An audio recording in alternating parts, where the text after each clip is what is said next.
ನಮ್ಮ ಅಭ್ಯಾಸದ ನಡುವೆ ನಮಗೆ ಬಿಟ್ಟಿರ್ತಾರೆ. ಏನಂದರೆ ಇವಾಗ ಲಾಭಸ್ಥಳ ಅಂದರೆ ಈಗ ಬೆಂಗಳೂರು ಚಿಕನ್ ಬರುತ್ತಲ್ಲ, ಅದು ಕಂಡು ಹಿಡಿಯುವ ಇದು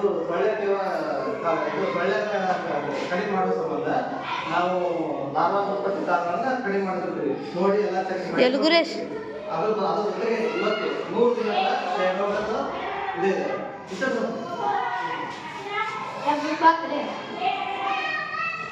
3 ದಿನಗಳ ಕ್ಷಯರೋಗ ಮತ್ತೆ ಹೆಚ್ಚುವ ಕಾರ್ಯಕ್ರಮ ಇದೆ. ಎಲ್ಲರೂ ಒಗ್ಗೂಡಿ ನಾವು ಎಲ್ಲರೂ ಸೇರಿ ಕ್ಷಯರೋಗ ಮುಕ್ತ ಭಾರತ ಮಾಡೋಕ್ಕೆ ಎಲ್ಲರೂ ಪ್ರಯತ್ನ ಪಡೋಣ. ಮೊದಲು ಕ್ಷಯರೋಗದ ಲಕ್ಷಣಗಳು ಹೇಗಿತ್ತು ಅಂದರೆ, ಮೇಲೆ ಕೆಮ್ಮು ಬರ್ತಿರ್ತೈತಿ, ಕಪ್ಪದ ಜೊತೆ ಕೆಮ್ಮು ಬರ್ತೈತಿ, ಆಮೇಲೆ ಕಪ್ಪದೊಳಗೆ ರಕ್ತ ಬರ್ತೈತಿ, ಆಮೇಲೆ ಕೆಮ್ಮು ಇಲ್ಲ ಅಂತಂದ್ರೆ ಉಸಿರಾಟದ ತೊಂದರೆ ಇರ್ತೈತಿ, ಆಮೇಲೆ ತೂಕ ಕಮ್ಮಿ ಬರ್ತೈತಿ. ಟಿ.ಬಿ ಇರುವ ಲಕ್ಷಣಗಳು ಒಂದೊಂದು ವರ್ಷ ಸಿಗ್ತಾವೆ, ಒಂದೊಂದು ವರ್ಷ ಸಿಗಲ್ಲ. ಅವು ಏನು ಮಾಡಬೇಕು, ಎಕ್ಸ್ರೇ ಮುಖಾಂತರ ನಾವು ನೋಡ್ಕೋಬೇಕು.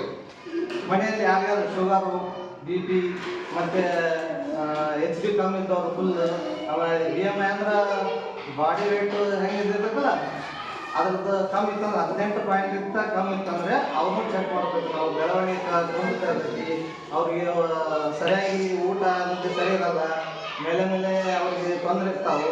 ಅಂಥವ್ರನ್ನೂ ನಾವು ಎಕ್ಸ್ರೇ ಮುಖಾಂತರ ಹೋಗ್ಬೇಕು, ಇಲ್ಲ ಕಪ್ಪದ ಮುಖಾಂತರ ನೋಡಿ ನಾವು ಆಸ್ಪತ್ರೆಯ ಮುಖಾಂತರ ನಾವು ಅವ್ರಿಗೆ ಕ್ಷಯರೋಗದ ಬಗ್ಗೆ ಅವ್ರಿಗೆ ಚಿಕಿತ್ಸೆ ಕೊಡಿಸ್ಬೇಕು. ಮೊದಲು ಆಸ್ಪತ್ರೆಗೆ ಕಳಿಸಿ ಅವ್ರಿಗೆ ಕಪ್ಪದ ಚೆಕ್ ಮಾಡಿಸ್ಬೇಕು, ಎಕ್ಸ್ರೇ ಮಾಡಿಸ್ಬೇಕು. ಅದ್ರಾಗ ಕಂಡು ಬಂದ CB ನಾಟ್ ಅಂತ ಇರ್ತಾರೆ, ಅದ್ರಾಗ ಚೆಕ್ ಮಾಡಿಸ್ಬೇಕು. ಆಮೇಲೆ ಇದು ಶುಗರ್ ಇರ್ತದಲ್ಲ, ಶುಗರ್ ಮತ್ತೆ ಮಧುಮೇಹ ಅಂಥವ್ರನ್ನ ಎಲ್ಲರೂ ಚೆಕ್ ಮಾಡಿಸಿ ಅವ್ರಿಗೆ ರೋಗ ನಿರೋಧಕ ಶಕ್ತಿ ಕಮ್ಮಿ ಹೋಗುತ್ತೆ. ಅವ್ರಿಗೆ ಅಂಥವ್ರನ್ನೆಲ್ಲರೂ ನಾವು ಚೆಕ್ ಮಾಡಿಸಿದ್ರೆ ಇದು ಕ್ಷಯ ಅವ್ರ ಮೇಲೆ ಇದೆ ಯೋಗವನ್ನು ಗೊತ್ತಾಗಿರುತ್ತೆ. ಆಮೇಲೆ ಕ್ಷಯರೋಗ ಯಾರ್ಯಾರು ಇರ್ತೈತಲ್ಲ ಮೊದಲೇ ಅಂಥವ್ರ ಜೊತೆ ಕಾಂಟ್ಯಾಕ್ಟ್ ಯಾರಿದ್ರೆ ಕೆಮ್ಮುದು ಸಿಗೋದು ಅವಾಗ ಅವ್ರ ಹತ್ರ ಕನೆಕ್ಟ್ ಇದ್ದವ್ರಿಗೆ ಜಾಸ್ತಿ ಬರ್ತೈತೆ. ಅದು ನಾವು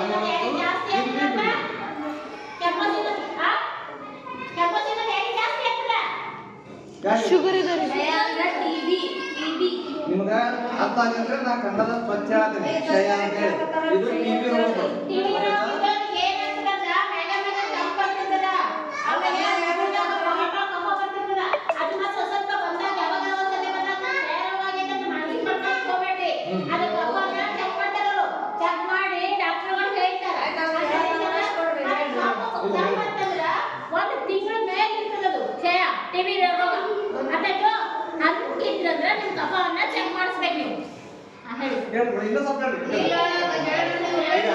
ಮೇಡಮ್ ಹೇಳಿದ್ರಲ್ಲ, ಅದು ಅವರು ಜಾಸ್ತಿ ನಿಮ್ಮ ಜೊತೆ ಕಮ್ಮಿ ನಾವು ಜಾಸ್ತಿ ಅಲ್ಲ ಹೇಳಕ್ ಇದಾಗುತ್ತೆ. ಈಗ ಅವ್ರು ಹೇಳಿದ ಪ್ರಕಾರ ಎಲ್ಲರೂ ದಬ್ಬ ಬಂದ್ಮೇಲೆ ಎಲ್ಲರೂ TB ಅಂತ ತಿಳ್ಕೊಬಾರ್ದು. ಅಲ್ಲಿ ನಮ್ಮ ಹತ್ರ ಚೆಕ್ ಮಾಡ್ಸಕ್ ಬಂದು ಎಕ್ಸ್ರೇ ಮಾಡಿಸಿ CB ನಾಟ್ ಕಳಿಸೋದು ಎಲ್ಲ ಆಗಿದ್ದೆ ನಾವು ಕನ್ಫರ್ಮ್ ಮಾಡೋದು. ಕನ್ಫರ್ಮ್ ಮಾಡಿದ್ರು ಏನೂ ತೊಂದರೆ ಇರಲ್ಲ, ನಿಮ್ಗೆ ಯಾರಿಗೂ ಹೇಳ್ಕೊಡಲ್ಲ. ನಾವೇ ಸ್ವತಃ ಬಂದು ನಿಮ್ಗೆ ಟ್ರೀಟ್ಮೆಂಟ್ ಕೊಡ್ತಿರ್ತೀವಿ, ನಿಮ್ಗೆ ಏನೂ ತೊಂದರೆ ಇರಲ್ಲ, ಗೌಪ್ಯವಾಗಿರ್ತೀವಿ. ನಿಮ್ಗೆ ಐತೆ ಅಂತ ನಾವು ಯಾರಿಗೂ ಹೇಳಲ್ಲ. ಆಮೇಲೆ ನೀವು ನಿಮ್ಮ ವಿದ್ಯಾರ್ಥಿಗಳ ಸ್ನೇಹಿತರು ಇರ್ತೀರಿ, ನಿಮ್ಮ ಮನೆಯಲ್ಲಿ ಯಾರಿಗೂ ಇರ್ತೈತಿ, ಅವ್ರಿಗೆ ಚೆಕ್ ಮಾಡಿಸ್ಬೇಕು. ನಿಮ್ಮ ಮನೆಗೆ ಇದ್ದವಾಗ ಒಂದು ಒಳ್ಳೆ ಲಕ್ಷಣಗಳು ಇತ್ತಂದ್ರೆ ನೀವು ಚೆಕ್ ಮಾಡಿಸ್ಬೇಕು. ನಿಮ್ಮ ಮನೆಗೆ ಹೇಳಿ ಹಿಂಗ ನಮ್ಮ ದವಾಖಾನೆ ಯಾರು ಬಂದಿದ್ರು ಶಾಲೆಗೆ, ನೀವು ಎಲ್ಲರೂ ಮಾಡಿಸೋರಿ ಅಂತ ಹೇಳಬೇಕು. ಆಮೇಲೆ ಹಿಂಗ ಅಂತ ಹೇಳಿ ಒತ್ತಾಯ ಮಾಡೋದು, ಸೂಕ್ಷ್ಮವಾಗಿ ನಗುತ್ತಾ ಅವ್ರಿಗೆ ಹೇಳ್ಬೇಕು, ಹಿಂಗೆ ಮಾಡ್ತಾರಪ್ಪ ನಿಮ್ಗೆ ನಮಗೆ ಬರ್ತಿರ್ತಾವೆ, ಚೆಕ್ ಮಾಡಿಸ್ರಿ. ಚೆಕ್ ಮಾಡಿಸೋದ್ರಿಂದ ಏನೂ ತೊಂದರೆ ಇಲ್ಲ, ಎಲ್ಲರೂ ಚೆಕ್ ಮಾಡಿಸ್ರಿ. ಆರಾಮಾಗಿ ಆರಾಮಾಗಿ ಚಂದ ಊಟ ಎಲ್ಲ ಇದು ಸ್ವಚ್ಛತೆಯಿಂದ ನೋಡಬೇಕು. ಮೇಲೆ ಕೈ ತಕ್ಕೋರಿ, ನೀವು ಎಲ್ಲರೂ ಮೇಲೆ ಕೈ ಕಾಲು ತಕ್ಕೊಳ್ಳೋದು. ಶಾಲೆಗೆ ನೀವು ಇಲ್ಲಿ ಬಂದಿರ್ತೀರಿಲ್ಲ ಒಬ್ಬರ ಮುಖಾಂತರ ಕೈ ಇಟ್ಕೊಂಡು ಹಂಗೆ ಆಗ್ಬಾರ್ದು. ಎಲ್ಲೆಲ್ಲ ಮಾಡಿರ್ತೀರಿ ಬ್ಯಾಗ್ರೆ ಹೊಡೆದಿದ್ದು ಹೋಗ್ಬಾರ್ದಂಗೆ, ಎಲ್ಲೆಲ್ಲ ಮಾಡಿರ್ತೀರಿ ಅಲ್ಲ ಅದಷ್ಟು ನಿಮ್ಮ ಬ್ಯಾಗ್ ಹೋಗುತ್ತೆ. ಆದ ಕಾರಣ ನೀವು ಏನು ಮಾಡಬೇಕು, ಸ್ವಚ್ಛತೆಯಿಂದ ಯಾವಾಗಲೇ ಇರಬೇಕು. ಇರ್ತೀರಾ? ಇದು ಈಗ 3 ದಿನಗಳ ಕ್ಯಾಂಪ್ ಐತಿ ದೊಡ್ಡದು. ನೀವು ಎಲ್ಲರೂ ಮನೆಗೆ ಯಾರಿಲ್ಲ ನೀವು ಚೆಕ್ ಮಾಡ್ಕೋರಿ, ನಿಮ್ಮ ಮನೆಯವ್ರಿಗೆ ಚೆಕ್ ಮಾಡಿಸ್ರಿ. ಗೊತ್ತಾಯ್ತು? ನಾ ಹೇಳೋದು ಗೊತ್ತಾಯ್ತಾ?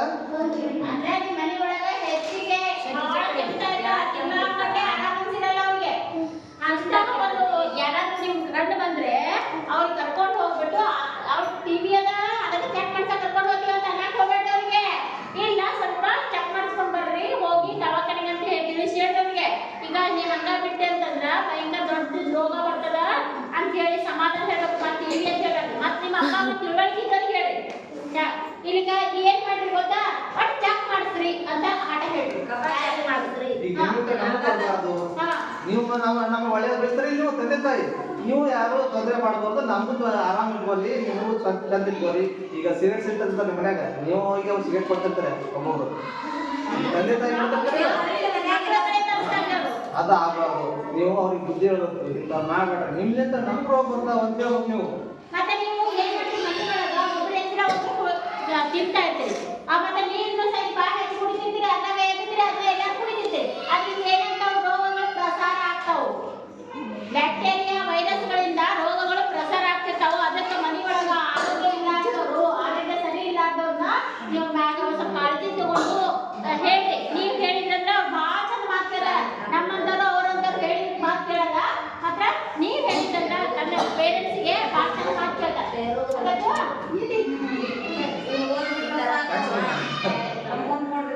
ಈಗ ಕ್ಷಯರೋಗ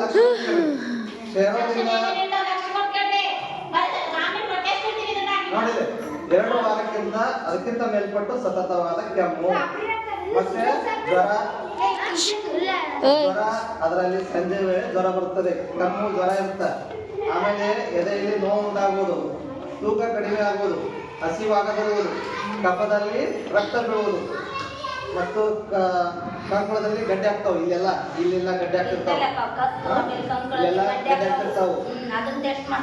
ಆಮೇಲೆ ಕ್ಷಯರೋಗ ಯಾವುದೇ ಭಾಗಕ್ಕಾದ್ರೂ ಬರ್ಬೋದು. ಇದು ಈ ಭಾಗ ಅಂತ ಇಲ್ಲ ಈಗ ಫುಲ್ ಬಾಡಿ ಫುಲ್ ಬರ್ಬೋದು, ಅದಕ್ಕೇನಿಲ್ಲ. ಆಮೇಲೆ ಕಫದಲ್ಲಿ ಕ್ರಿಮಿ ಇರುವ ಕ್ಷಯ ಒಬ್ಬರಿಂದ ಒಬ್ಬರಿಗೆ ಹರಡುವಂತ ಇರ್ತದೆ. ಚಿಕಿತ್ಸೆ ಪಡೆಯದ ವ್ಯಕ್ತಿ ಕಫದಲ್ಲಿ ಕ್ರಿಮಿಗಳುಳ್ಳ ಕ್ಷಯವು ವರ್ಷದಲ್ಲಿ ನೋಡಿ, ಒಬ್ಬ ಕ್ಷಯರೋಗಿ ಅಂದ್ರೆ ಟಿಬಿ ಪೇಷಂಟ್ ಅಂತಲ್ಲ, ವರ್ಷಕ್ಕೆ 10 ರಿಂದ 15 ಮಂದಿ ಹರಡಿಸ್ತಾವ.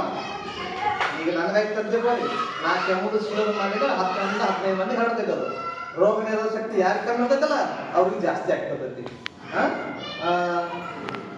ಚಿಕಿತ್ಸೆ ಪಡೆದಲ್ಲಿ ಆಮೇಲೆ HIV ಏಡ್ಸ್ ಸೋಂಕಿತ ಇರ್ತಾರಲ್ಲ ಅವ್ರಿಗೆ, ಆಮೇಲೆ ಕ್ಷಯರೋಗವನ್ನು ಕಫ ಪರೀಕ್ಷೆ ಮಾಡೋದ್ರ ಮೂಲಕ ಕಂಡುಹಿಡಿಯುತ್ತಾರೆ. ಕಫದ ಪರೀಕ್ಷೆಯಲ್ಲಿ ಕ್ರಿಮಿಗಳು ಕಂಡು ಬಂದಿದ್ದವರಿಗೆ ಕ್ಷಯ ಕಿರಣ ಮುಖಾಂತರ ಕ್ಷಯರೋಗ ಕಂಡುಹಿಡಿಯಬಹುದು. ಆಮೇಲೆ ಕ್ಷಯರೋಗ ಚಿಕಿತ್ಸೆ 6 ರಿಂದ 9 ತಿಂಗಳು ಇರ್ತದೆ.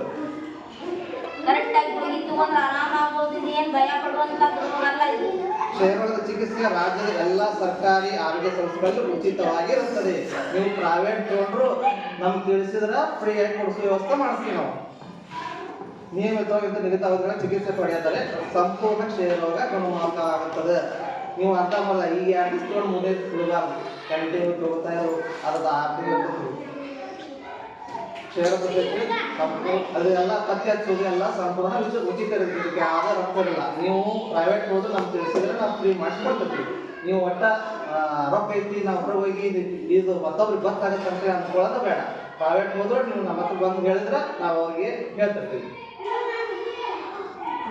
ಇದು ತಡೆಗಟ್ಟುವುದು, ಕ್ಷಯರೋಗ ತಡೆಗಟ್ಟುವುದು ಹೆಂಗಂದ್ರೆ, ಕ್ಷಯರೋಗಿಗಳು ಕೆಮ್ಮುವಾಗ ಮತ್ತು ಸೀನುವಾಗ ಬಾಯಿ ಮತ್ತು ಮೂಗಿನ ಹತ್ತಿರ ಕರವಸ್ತುಗಳನ್ನು ಇಟ್ಟಬೇಕು. ಒಂದ್ ವೇಳೆ ನಮ್ಮ ಮನ್ಯಾಗ ಐತಂತೀವೋ ನಾವು ಇದು ಕಚ್ಚಿ ಬಿಡ್ಬೇಕು. ಹೋಗಿ ಬಾಯಿಗೆ ಕಫ ಬಂತಂದ್ರೆ ಅದನ್ನ ಒಂದ್ ವೇಳೆ ಕಫ ಬಂದ್ರು ಅದನ್ನ ಎಲ್ಲರ ಅಡ್ಡಿ ಮುಚ್ಚಬೇಕನ್ನ. ಹಂಗ ಉಗಳಿದ್ರೆ ಅದು ಮತ್ತಿಂದ ಹರಡ್ಬೋದು. ಮಧ್ಯಾಹ್ನದಾಗಿಂದ ಸರಿಯಾಗಿ ಎಲ್ಲರೂ ಕೇಳ್ಕೊಬೇಕು. ಯಾಕಂತಂದ್ರೆ ಇದು ಬಹಳ ಮುಖ್ಯವಾದದ್ದು. ನಮ್ಮ ಸ್ಕೂಲಲ್ಲೂ ನಮ್ಮ ಟೆಸ್ಟ್ ಇಟ್ಟಿದ್ರು. ನಾವು ಯಾಕೆ ಈ ಥರ ಈ ಕುಷ್ಠರೋಗದಾಗಲಿ ಕ್ಷಯ ರೋಗದಾಗಲಿ ನಮ್ಗೆ ಯಾಕೆ ಸ್ವಲ್ಪ ನಾಲೆಜ್ ಇಲ್ಲ ಅಂತ ನಮ್ಮಲ್ಲೂ ಟೆಸ್ಟ್ ಇಟ್ಟಿದ್ರು. ಟೆಸ್ಟ್ ಇಟ್ಟು ಯಾರ್ಯಾರು ಹೆಂಗೆ ಎಷ್ಟೆಷ್ಟು ತಿಳ್ಕೊಂಡಿದ್ರೆ ಗೊತ್ತಾಗ್ತದೆ. ಸರಿ, ನೀವು ಫಸ್ಟ್ ಲಕ್ಷಣ ಹೇಳಿದ್ರು ಅದು ಹೆಂಗೆ ಬರ್ತದೆ ಅಂತ ಹೇಳಿದ್ರು. ಎಲ್ಲವೂ ಹಂತವಾಗಿ ಬರ್ಬೇಕು ಹೇಳಿ. ಅವನ್ನೆಲ್ಲ ಟೆಸ್ಟ್ ಮಾಡ್ಕೊಳ್ರಿ. ಆಮೇಲೆ ಕಫವನ್ನು ಡಬ್ಬೈದು ಶೇಖರಿಸಿ ಗಟ್ಟಿಯಾಗಿ ಮುಚ್ಚಿ ಸುಟ್ಟು ಹಾಕ್ಬೇಕು. ಹಂಗ ಉಗುಳ್ಬಾರ್ದು, ಅದು ಫುಲ್ ಮುಚ್ಚಿ ಸುಟ್ಟು ಹಾಕ್ಬೇಕನ್ನ. ಆಮೇಲೆ ನವಜಾತ ಶಿಶುಗಳಿಗೆ BCG ಲಸಿಕೆ ಹಾಕ್ಸ್ಬೇಕು. ಈ ಗುಟ್ಟುಗಳು ನಾವು ಹೋಗಿವಿ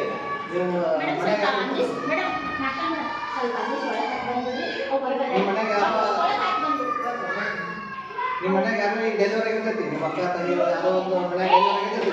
ಆ ಹುಟ್ಟಿದ ಕೂಸಿಗೆ ಇಲ್ಲಿ BCG ಅಂತ ಹಾಕ್ತಾರೆ. ಅದನ್ನ ನೀವು ಹಾಕಿಸ್ಬೇಕು. ಹಾಕ್ಸಿಲ್ಲ ಅಂತ ತಿಳ್ಕೊಡಿ ನೀವು ಹಾಕಿಸ್ ಅಂತೇಳಿ ಮಕ್ಕಳಿಗೆ ತಿಳಿಸ್ಬೇಕು. ಇವ್ರಿಗೆ ತಾಯಂದ್ರೆ ಹೇಳ್ಬೇಕು. ಅವ್ರು ಮಾತು ಕೇಳ್ತಿರ್ತಾರ ಇದನ್ನ ಹಾಕಿಸ್ರಿ ಇದನ್ನ ಮಾಡ್ರಿ ಅಂತೇಳಿ. ಈಗ ಮಕ್ಕಳದಾತು ನೆಕ್ಸ್ಟ್ ವಯಸ್ಕರಿಗೆ ಬರತೈತಿ. ಈಗ ಇಂಜೆಕ್ಷನ್ ಮಾಡೋದು BCG ಲಸಿಕೆ ಬರತೈತಿ ಮೇಲೆ ಅಂದ್ರೆ 60 ವರ್ಷ ಮೇಲ್ಪಟ್ಟರಿಗೆ ಈಗ ಟಾರ್ಗೆಟ್ ಮಾಡ್ಯಾರ. ಅವ್ರು ಎಷ್ಟು ಹಾಕೋದೈತಿ ಈಗ. ನೆಕ್ಸ್ಟ್ ನೀವು ಮನ್ಯಾಗ BCG ಲಸಿಕೆ ಹಾಕ್ಸೋ ವ್ಯವಸ್ಥೆ ಮಾಡ್ತೀರಿ. ಮನ್ಯಾಗ ನಿಮ್ಮ ತಾಯಂದ್ರಿಗೆ ನಿಮ್ಮ ಮಕ್ಕಳಿಗೆ ಮನ್ಯಾಗ ಯಾರು ಇರತ್ತಾರೆ ಯಾರೊಬ್ರು ಅವ್ರಿಗೆ ತಿಳಿಸಿ ಹೇಳ್ಬೇಕು ಹಾಕಿಸ್ರಿ ಮನ್ಯಾಗ ಇದರಿಂದ ಯಾರು ತೊಂದರೆ ಇಲ್ಲ. ಈಗ BCG ಹಾಕ್ಸಿದ್ರ ಕ್ಷಯ ರೋಗ ಬರಲ್ಲ, TB ಬರಲ್ಲ, ಕ್ಷಯವಂಗನ್ ಗೊತ್ತಾಗಲ್ಲ, TB ಬರಲ್ಲ ಅಂತ ಹೇಳ್ಬೇಕು. BCG ಹಾಕ್ಸೋದ್ರಿಂದ ಏನ್ ಬರಂಗಿಲ್ಲ? TB ಬರೋದು. ಕ್ಷಯರೋಗ ಯಾವ ಬ್ಯಾಕ್ಟೀರಿಯಿಂದ ಬರ್ತಂದ್ರ ಮೈಕೋಬ್ಯಾಕ್ಟೀರಿಯಂ ಟ್ಯೂಬರ್ಕ್ಯುಲೋಸಿಸ್ ಎಂಬ ಬ್ಯಾಕ್ಟೀರಿಯಿಂದ ಬರುತ್ತೆ. ಈಗ ಬರ್ಬೋದು.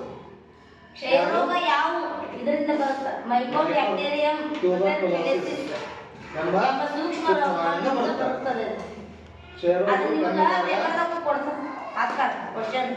ಕ್ಷಯರೋಗಗಳು ಕೆಮ್ಮು ಜಾಗ ಅಥವಾ ಸೀನುವಾಗ ಹೊರಬರುವ ತುಂತುರುಗಳಿಂದ ಈ ರೋಗಾಣುಗಳು ಗಾಳಿಯ ಮುಖಾಂತರ ಆರೋಗ್ಯವಂತ ವ್ಯಕ್ತಿಯ ಶ್ವಾಸಕೋಶ ಸೇರಿ ಅವರಿಗೆ ಸೋಂಕು ಉಂಟಾಗುತ್ತದೆ.